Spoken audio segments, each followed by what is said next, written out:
Hello students, good evening to all of you.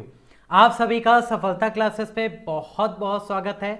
Class live हो गया है, सभी लोग जल्दी से लाइव आ जाइए और सेशन को फटाफट ज्वाइन कर लीजिए आकर।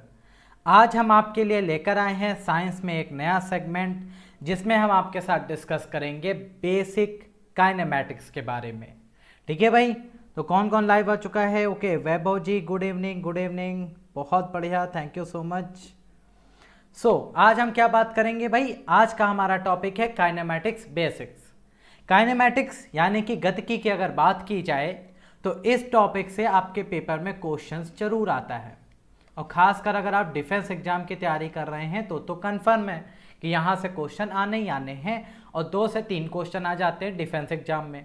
और अगर आप जनरल किसी एग्जाम में तैयारी कर रहे हैं तो आपके बेसिक एक क्वेश्चन आने के चांस रहता है। ठीक है, तो अगर यहाँ से बात करें काइनेमैटिक्स गतिकी की, तो काइनेमैटिक्स से आपको क्या है? डिस्टेंस, डिस्प्लेसमेंट, दूरी, विस्थापन, वेग, वेलोसिटी और चाल, स्पीड के बारे में स्टडी करनी होती है। एक्सेलरेशन भी पढ़ते हैं यहीं पर, और इनके बीच क्या रिलेशन होता है वो सारी चीज़ें हम समझते हैं भाई। तो काइनेमैटिक्स के किस तरह के क्वेश्चन आते हैं, हम आपको 2 स्टेप्स में इसको लेकर चलेंगे। आज आपका बेसिक्स क्लास है, जिसमें मेन कंसंट्रेशन हमारा न्यूमेरिकल्स की तरफ होगा, क्योंकि न्यूमेरिकल्स आपके एग्जाम में ज़्यादा पूछे जाते हैं इस टॉपिक से। और कैसे कॉन्सेप्चुअल क्वेश्चन आते हैं, आइए डिस्कस करते हैं और देखते हैं भाई कि आप कितने क्वेश्चन सॉल्व कर पाते हैं आसानी से। ओके, तो चलो भाई सेशन को करते हैं स्टार्ट। और सबसे पहला क्वेश्चन आपके स्क्रीन पे आ चुका है, और जल्दी से लोग आ जाओ भाई, अभी काफ़ी कम लोग जुड़े हैं लाइव, तो जल्दी से बाकी लोग भी सेशन को ज्वाइन कर लो। और पहला क्वेश्चन आपके स्क्रीन पे आ चुका है, और देखते हैं इस पहले क्वेश्चन का आंसर क्या है। करेक्ट आंसर क्वेश्चन दिया है, which of the following can sometimes be zero for a moving body. इनमें से गतिमान पिंड के लिए कौन सी वैल्यू या कौन सी फिजिकल क्वांटिटी कभी कभी शून्य भी हो सकती है? आपके ऑप्शंस हैं average velocity, distance travelled, average speed या फिर डिस्प्लेसमेंट। तो भाई गुड इवनिंग हर्षित जी, करेक्ट आंसर बताएं क्या होगा यहाँ पर? ए, बी, सी या फिर D option? Okay, C option कर रहे हैं, डी ऑप्शन भी आ रहा है भाई। सी और डी 2 लोगों ने आंसर दे दिए हैं, बाकी लोग भी आंसर कर दो भाई जल्दी से। Good evening Ravi ji,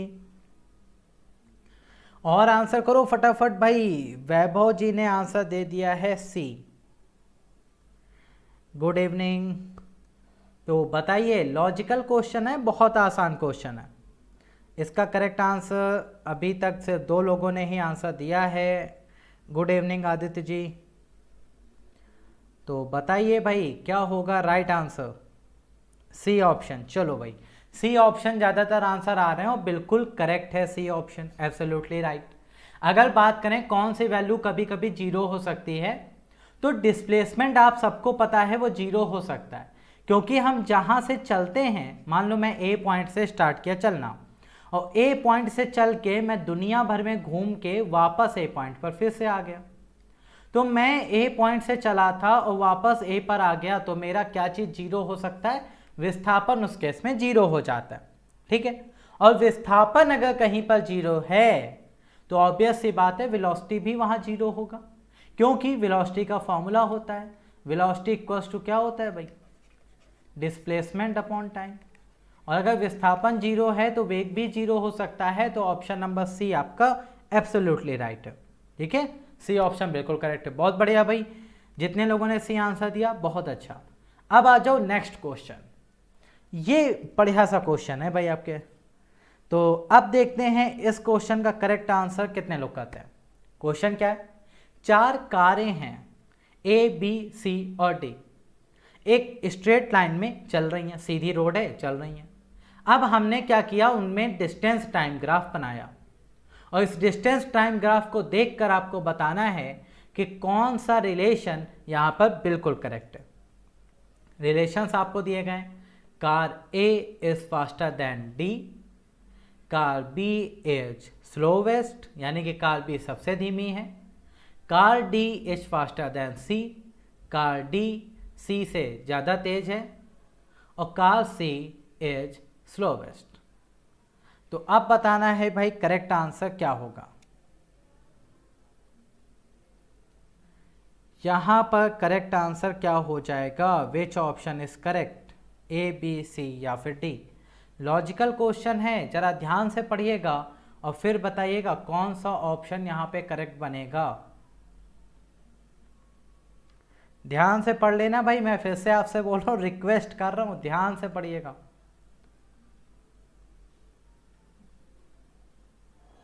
okay, तो option number C and D, C and D, okay, D option, C is slowest, B and C. Okay भाई, चलो देखते हैं इस क्वेश्चन का करेक्ट आंसर क्या है। देखो लॉजिक लगाना था, इसमें क्या है, आप एक बात हमेशा याद रखना, ग्राफ जब कभी भी स्टडी करना हो, चाहे जिसके बीच ग्राफ हो, ये तो डिस्टेंस टाइम ग्राफ है, ये जो स्लोप जाता है ना ग्राफ का स्लोप, वो स्लोप बेस के साथ जितना ज़्यादा एंगल बनाएगा, समझ जाना जिस चीज़ के बारे में बात हो रही है उसकी वैल्यू भी बढ़ रही है। जैसे डिस्टेंस टाइम ग्राफ किसके बारे में बताता है, स्पीड के बारे में बताता है, और स्पीड आपकी डायरेक्टली प्रोपोर्शनल होती है एंगल के। जैसे जैसे आपका एंगल इंक्रीज होता जाएगा वैसे वैसे स्पीड भी यहाँ इंक्रीज होती जाएगी, लॉजिक है। या फिर अगर आपको वैसे नहीं समझना है तो आप ग्राफ से समझो कि ये बेचारा इतनी देर तक चला, बी वाला पॉइंट देखो कितने ज़्यादा समय लिया और दूरी कितनी कम तय करी, ए वाले ने बी से कम टाइम लिया और दूरी ज़्यादा तय करी है, सी वाले ने और कम समय लिया है और दूरी और ज़्यादा तय करी है, और डी ने बहुत कम समय लिया है और दूरी सबसे ज़्यादा तय करी है। तो इसका मतलब यह है कि जो सबसे कम समय में सबसे ज़्यादा दूर जा रहा है उसके पास स्पीड ज़्यादा है ना। तो पहला स्टेटमेंट देखते हैं, car A is faster than D, बिल्कुल नहीं, क्योंकि ए पीछे है डी आगे है, तो ये स्टेटमेंट गलत हो गया।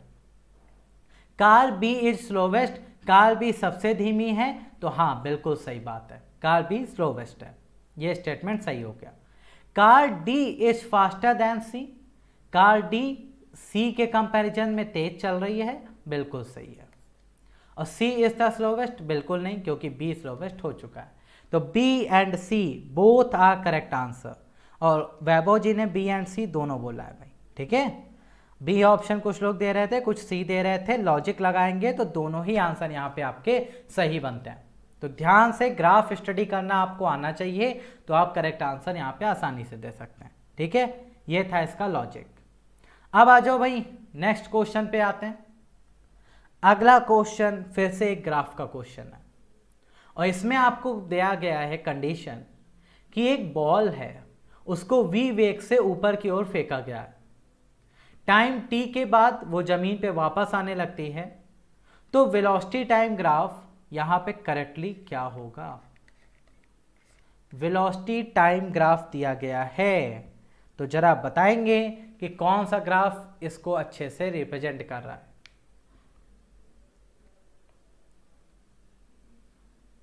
हाँ, बोथ का ऑप्शन यहाँ नहीं था, वो हम आपकी बात बिल्कुल समझ रहे हैं। ये आपका जो ऑप्शंस थे वो आपको दिए गए थे स्टडी के हिसाब से कि ग्राफ स्टडी करेंगे तो आप कैसे स्टडी करेंगे, ठीक है। तो अभी मैं कह रहा हूँ कि बी एंड सी यहाँ दोनों आंसर इसलिए सही हुए, आपको सिर्फ यहाँ सीखना है कि ग्राफ कहाँ कहाँ कौन कौन से कंडीशन में सही होंगे। ओके भाई, तो यहाँ पे कौन सा ग्राफ सही होगा जल्दी से बताएं। यहाँ पर करेक्ट ग्राफ क्या होगा, option number B. Okay, option number B answer आ रहे हैं। देखो अगर v वेलोसिटी से, ये टाइम है, ये वेलोसिटी है, v वेलोसिटी से कोई ऑब्जेक्ट ऊपर की ओर फेंका जा रहा है, तो आपको पता है ऊपर जाने पर वेलोसिटी क्या होती है, डिक्रीज होती है भाई।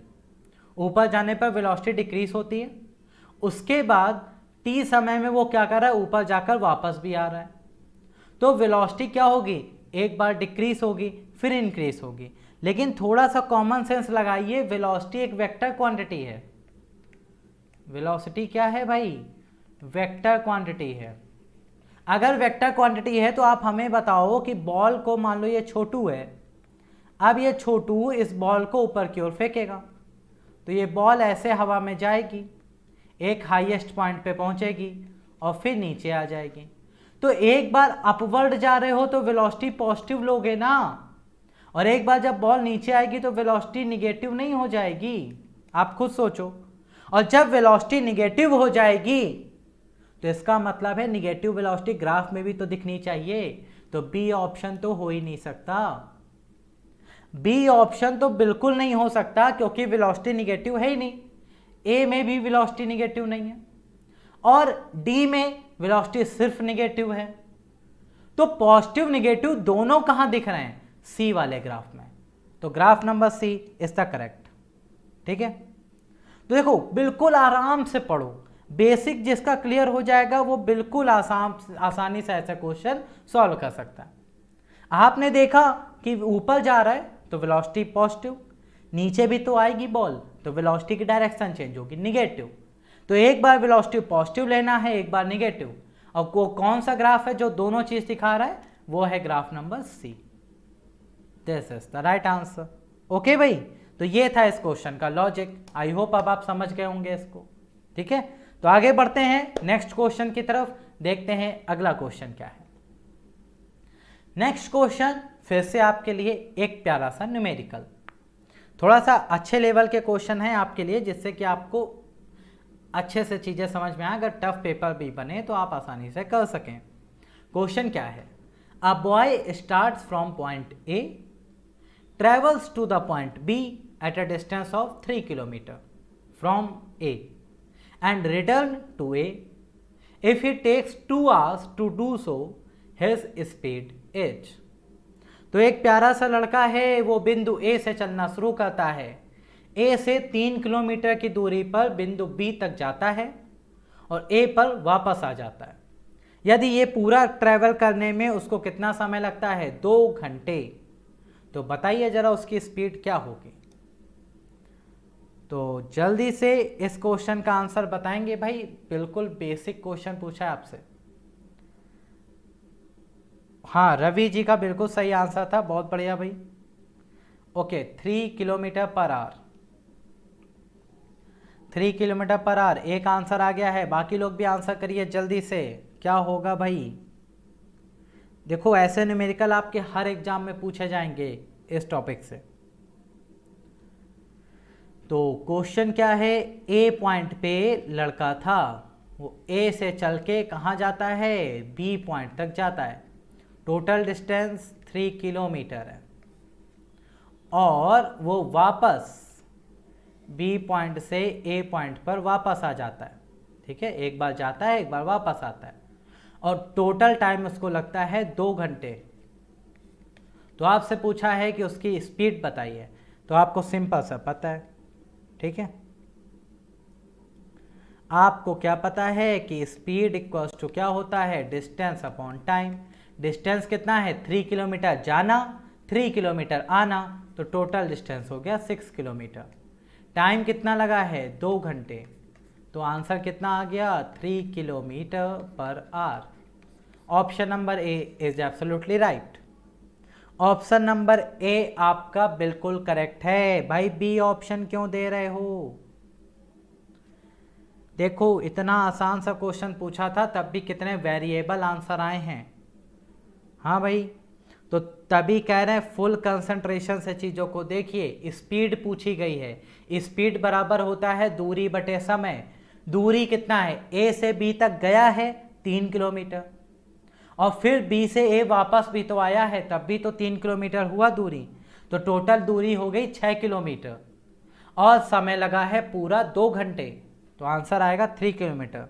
ठीक है, हाँ वेलोसिटी। चलो भाई आ जाओ जरा, अब क्वेश्चन सेम वही क्वेश्चन है लेकिन एक शब्द बदल गया है, और करेक्ट आंसर क्या देंगे आप?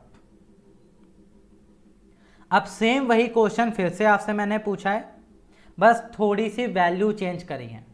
वहां पर ए से बी की दूरी 3 किलोमीटर थी, यहां मैंने 1.5 किलोमीटर कर दी। वहां पर 2 घंटे समय लग रहे थे, यहां 1 घंटे समय लग रहा है। तो अब बताइए औसत वेग क्या होगा? तो लॉजिक लगाइए और करेक्ट आंसर बताइए।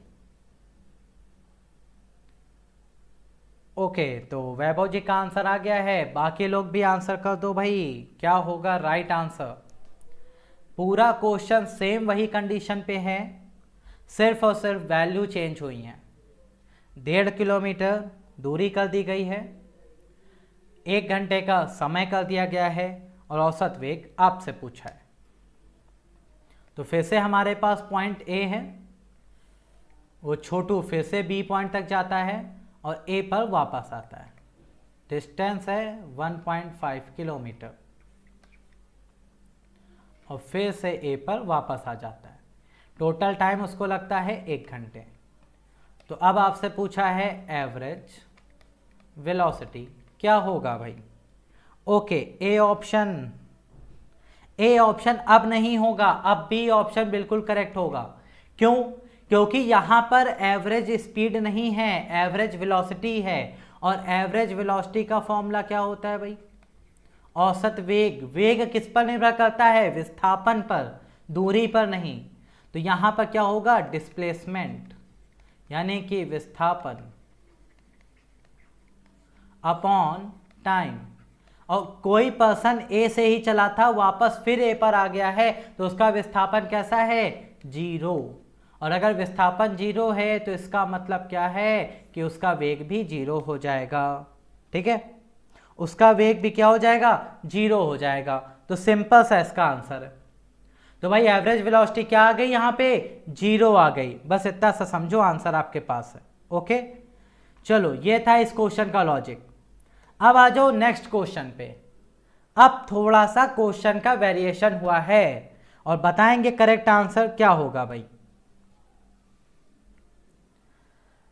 क्वेश्चन दिया गया है the displacement in metre of a body varies with time t in second as y equals to t square minus t minus 2। तो जरा आपको यह बताना है कि टाइम की वो कौन सी वैल्यू है जब डिस्प्लेसमेंट यानी कि विस्थापन 0 हो जाएगा, ये आपको बताना है। ठीक है भाई, तो जल्दी से बताओ क्या होगा यहां पर लॉजिकल आंसर। मात्र 5 सेकंड लगने चाहिए इसको सॉल्व करने में। जल्दी से बता दो भाई क्या होगा करेक्ट आंसर। मात्र 5 सेकंड और सॉल्यूशन आपके पास। डिस्प्लेसमेंट का इक्वेशन दिया है, विस्थापन का इक्वेशन है। विस्थापन कह रहा है कब, समय वो कौन सा है जब विस्थापन 0 हो जाएगा, उस समय बताना है आपको। 2 second 2 second 2 second 2 second. Okay, बिल्कुल सही, option number B. Good evening to all of you. तो भाई यहां पे बी ऑप्शन क्यों करेक्ट है? क्योंकि v की वैल्यू 0 करनी है। विस्थापन 0 तभी हो सकता है जब ये इक्वेशन 0 हो। और ये इक्वेशन कब 0 होगी? T square minus t minus 2। ये क्वाड्रेटिक इक्वेशन है। जब आप इसको सॉल्व करेंगे तो टी की वैल्यू आ जाएगी 2 रखेंगे तो ये देखिए 4 minus 2 minus 2 4 minus 4 equals two 0। Answer आ गया। तो ऑप्शन बी बिल्कुल करेक्ट है। ये था इस क्वेश्चन का लॉजिक। तो लॉजिक पे ध्यान दीजिए पूरा कि विस्थापन 0 कब होगा? जब समय की वैल्यू क्या होनी चाहिए? 2। और 2 रखने पर ये इक्वेशन 0 आ रही है, इसका मतलब आंसर 2 सेकेंड है। बस हो गया सिंपल सा। ठीक है भाई, चलो जल्दी से नेक्स्ट क्वेश्चन सेम इसी कॉन्सेप्ट पे आ जाओ भाई। अगला क्वेश्चन इसी कॉन्सेप्ट पर आपको दिया गया है और देखते हैं अब कौन इसका सही आंसर करता है। 2 सेकेंड, सभी के आंसर बिल्कुल करेक्ट हैं। सेम कॉन्सेप्ट, क्वेश्चन चेंज है थोड़ा सा। अब आपको फंक्शन एफ एक्स का डिस्प्लेसमेंट इक्वेशन दिया है 5t square plus 2t plus 4। 3 second बाद आपको उसका इंस्टेंटेनियस वेलोसिटी बताना है। 3 सेकेंड बाद इंस्टेंटेनियस यानी कि तात्क्षणिक वेग कितना होगा। तो अब बताएंगे भाई करेक्ट आंसर यहां पर क्या हो जाएगा, ए बी सी या फिर डी। सॉल्व करें और बताएं भाई क्या होगा लॉजिकल आंसर। तात्क्षणिक वेग निकालने के लिए क्या करते हैं? डिफरेंशिएशन करते हैं। बस सिंपल सा। 55 आ रहा है। अच्छा भाई देखते हैं। चलो देखते हैं। बी ऑप्शन अंकुश जी ने दिया है, राजेश जी ने डी ऑप्शन दिया है और 55 वैभव जी का आ रहा है, हर्षित जी का भी 55 आ रहा है। चलो भाई देखते हैं क्या है करेक्ट आंसर। आपको दिया हुआ है वेलोसिटी कैलकुलेट करनी, एक्स दे रखा है डिस्प्लेसमेंट 5t² + 2t + 4, ठीक है। अब यहाँ से जब आप इसको डिफ्रेंशिएट करेंगे dx/dt तो क्या हो जाएगा भाई, इसको जब आप सॉल्व करेंगे तो हो जाएगा 10t + 2, ठीक है।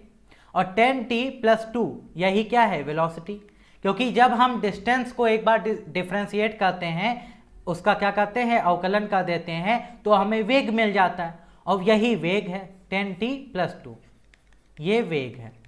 लेकिन हमें कहा क्या गया है कि 3 सेकंड पे वेग बताइए, तो समय कितना कह रहा है, 3 सेकंड। तो समय की वैल्यू रख दो भाई, तो क्या आ गया 10 × 3 + 2, आंसर कितना आ गया 32 मीटर/सेकंड। आ तो रहा है भाई बी ऑप्शन, कहाँ 55 आ रहा है, अरे 55 नहीं आएगा, ठीक है। करेक्ट आंसर है आपका ऑप्शन नंबर बी 32, और जो लोग 32 आंसर दे रहे थे वो एब्सोल्युटली राइट है। तो थोड़ा सा कंसंट्रेशन रखिए, छोटी छोटी चीज़ें दी गई थी, डिस्प्लेसमेंट था, एक बार डिफ्रेंशिएट करेंगे वेलोसिटी आ जाएगी, टाइम की वैल्यू रखिए, वेलोसिटी की वैल्यू, काम खत्म। अच्छा भाई अब आ जाओ, सेम यही क्वेश्चन है, इसी कॉन्सेप्ट पर एक और क्वेश्चन दिया है, अब गलती मत करना, अब गलती मत करना प्लीज। सेम वही क्वेश्चन है, सेम कॉन्सेप्ट पर है, बिल्कुल वो मैंने बोल दिया है, बहुत जल्द आपका रिक्वेस्ट एक्सेप्ट हो जाएगा, ठीक है, मैंने बात कर ली है उस पर। तो बताइए भाई अब क्या होगा करेक्ट आंसर। सेम क्वेश्चन दिया है, कॉपी पेस्ट, बस वैल्यू चेंज है। तो बताइए अब करेक्ट आंसर क्या हो जाएगा। लॉजिकल क्वेश्चन है, फिर से आपके पास एक कार है जिसमें आपको दे रखा है x = 4t² + 10t + 6, समय कह रहा है 5 सेकंड पर वेलोसिटी बताइए। तो वेलोसिटी निकालने के लिए क्या करते हैं, dx/dt कर देते हैं, और जब हम इसको डिफ्रेंशिएट करेंगे तो 8t + 10 आ जाएगा, ये आ गई हमारे पास वेलोसिटी। अब हमें वेलोसिटी कब निकालनी है, एट 5 सेकेंड, 5 सेकेंड पर वेलोसिटी निकालनी है, तो बस वैल्यू रख दो भाई। v = क्या हो गया 8 × 5 + 10, आंसर आया 50 मीटर/सेकंड, ये आ गया वेग। ओके, तो option number A absolutely right है, 50 50 50 सभी के आंसर आ गए, बहुत बढ़िया। अब सुनो, यहीं से अगर आपको कहता एक्सेलरेशन निकालो, क्या कहता कि एग्जैक्ट 5 सेकंड पर एक्सेलरेशन बताइए, तो भाई हमेशा याद रखना एक्सेलरेशन निकालने के लिए dx को क्या करना पड़ता है, 2 बार डिफ्रेंशिएट करना पड़ता है, डिस्प्लेसमेंट को 2 बार डिफ्रेंशिएट करना पड़ता है, या फिर वेलोसिटी को 1 बार डिफ्रेंशिएट करना पड़ता है। तो यहां पे मेरे पास वेलोसिटी है, वेलोसिटी को मैं डिफ्रेंशिएट कर देता हूं। अगर मैं वेलोसिटी को डिफ्रेंशिएट करता हूं तो आंसर क्या आएगा 8, और यही आपका क्या है, एक्सेलरेशन है। तो अगर आपसे एक्सेलरेशन कहा जाता तो भी आप इसे आसानी से सॉल्व कर लेते, बस 2 लॉजिक पॉइंट यहां से बनते हैं भाई, ठीक है। ये था लॉजिकल क्वेश्चन। अब आ जाओ नेक्स्ट क्वेश्चन के पास। अगला क्वेश्चन एक बार फिर से एक प्यारा सा क्वेश्चन है। इन 12 minutes a car whose speed is 35 km/h travels a distance of, तो आपको बताना है 12 मिनट में एक कार जिसकी स्पीड है 35 किलोमीटर प्रति घंटे, वो कितनी दूरी तय करेगी। तो क्या होगा करेक्ट आंसर। फिर से एक प्यारा सा क्वेश्चन, कैलकुलेशन है सिर्फ इस क्वेश्चन में, और कुछ आपको नहीं दिया गया, सिर्फ कैलकुलेशन है, कैलकुलेट करिए, आंसर आपके पास है, ठीक है।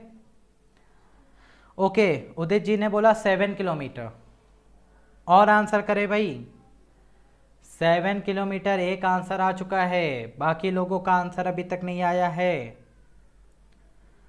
जल्दी से सॉल्व करें और बताएं भाई। 7 किलोमीटर 7 किलोमीटर, चलो सभी आंसर 7 आ रहे हैं। देखते हैं भाई, कुछ नहीं करना है, डिस्टेंस का फॉर्मूला लगाना है।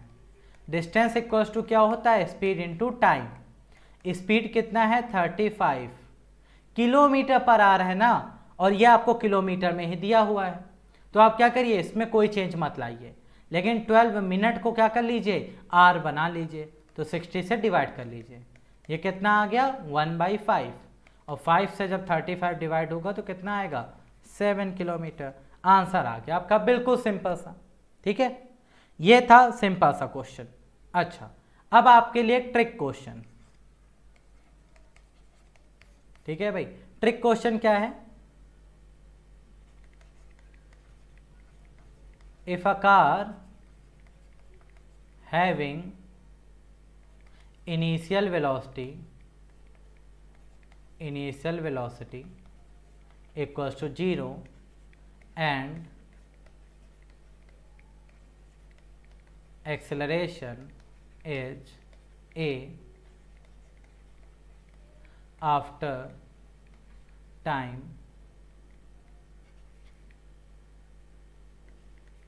t equals to 5 seconds and covered distance 50 meter. So find value of a. तो जरा इस क्वेश्चन को देखें और देखें कौन यहीं पे सॉल्व करके इसको देता है। ठीक है, एक कार है जिसकी इनिशियल वेलोसिटी 0 है, एक्सेलरेशन 5 सेकेंड पर उसका a है, और उसने डिस्टेंस कवर करी है 50 मीटर। तो जरा a की वैल्यू बताएगा कोई हमें कि what is the value of a, यानी कि एक्सेलरेशन कितना होगा। यह है आपके लिए बढ़िया सा क्वेश्चन। एक कार जिसकी इनिशियल वेलोसिटी क्या है 0, उसमें एक्सेलरेशन a है t इक्वल्स टू 5 सेकेंड पर, तो उसने कवर करी है distance 50 metre. So find the value of a की वैल्यू क्या होगी। ओके, वैभव जी ने आंसर दे दिया है 4। एक आंसर तो भाई यही मिल गया।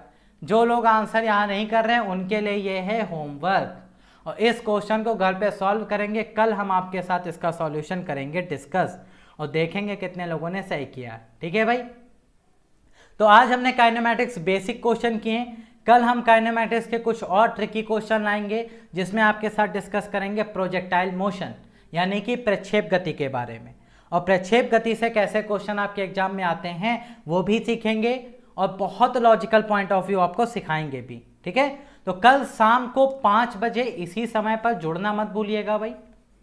शाम को 5 बजे आपसे मुलाकात होगी साइंस के काइनेमैटिक्स क्लास 2 में, और वहां पे सीखेंगे नए concept. Thank you so much for watching this session. Take care of your self and your family also, और सफलता क्लासेस के साथ जुड़े रहिए। चैनल सब्सक्राइब करिए, वीडियो को ज़्यादा से ज़्यादा शेयर करिए, और अपने दोस्तों के साथ शेयर करके सब लोग साथ में देखिए। ओके, जितने ज़्यादा स्टूडेंट उतना ज़्यादा कंपटीशन, उतना आपको पता चलेगा कि आपकी प्रिपरेशन कैसी है। Thank you guys for watching this class. कल मुलाकात होगी शाम को 5 बजे यूट्यूब चैनल पे सफलता क्लासेस के। Thank you, have a great day.